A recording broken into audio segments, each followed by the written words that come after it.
Hi, my name's Jamie from Beacon Consultant Services. Thanks for tuning in to our 8th video on the A to Z of GDPR. Today we're going to be focusing on H for high risk processing. Now, where you carry out high risk processing, you'll need to assess the risks. GDPR says that where a type of processing is likely to result in a high risk to the rights and freedoms of individuals, organisations shall, prior to that processing, carry out an assessment of the impact on the protection of personal data. Now, you do this through a data privacy impact assessment, or a DPIA, which is mandatory if the processing is likely to result in a high risk. Now, a DPA is designed to describe the processing, assess its necessity and proportionality, and help manage the risks to the rights and freedoms of individuals resulting from the processing of personal data. And it does this by assessing them and determining the measures needed to address them. So let's look at some examples of high-level processing that the ICO have produced. So first of all, we've got innovative technology. So this is processing involving the use of new technologies or the novel application of existing technologies. And some examples of this may be artificial intelligence, for example, machine learning, or smart technologies.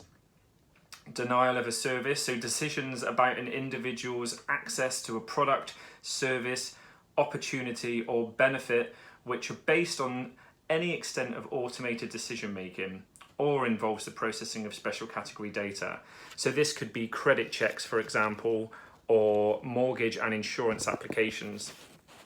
Large scale processing, well, that's any profiling of individuals on a large scale.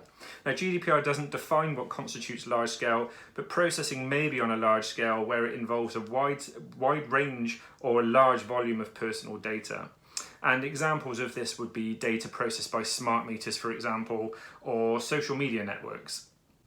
Biometric data, so physical, physiological or behavioural characteristics, so any processing of biometric data for the purpose of uniquely identifying an individual. And this could be things like facial recognition systems, workplace access systems, fingerprint recognition. Genetic data, which is inherited or acquired genetic characteristics such as DNA. So any processing of genetic data other than that processed by an individual GP or health professional for the provision of healthcare direct to the data subject. And these are things like medical diagnosis, DNA testing, or data matching, so combining, comparing or matching personal data obtained from multiple sources. And this could be for fraud prevention or direct marketing. Other high-risk processing, invisible processing, so processing of personal data that has not been obtained directly from a data subject. So if you've not got it directly from them, they may not know that you're carrying out this processing, and you may be doing this for direct marketing purposes or online tracking by third parties. Tracking, so processing which involves tracking an individual's geolocation or behaviour, including their online environment, and this is done through social networks, data processing at the workplace, processing location on the data of employees. Targeting of children or other vulnerable individuals for marketing, profiling or auto decision making, or the offer of online services, so connected toys or social networks. And risk of physical harm, so if the processing is of such a nature that the personal data breach could jeopardise the physical health or safety of individuals, then that would be considered high risk processing. So that's things like whistleblowing, complaints procedures or social care records. So although DPIAs are mandatory for high-level processing, they aren't required for all processing.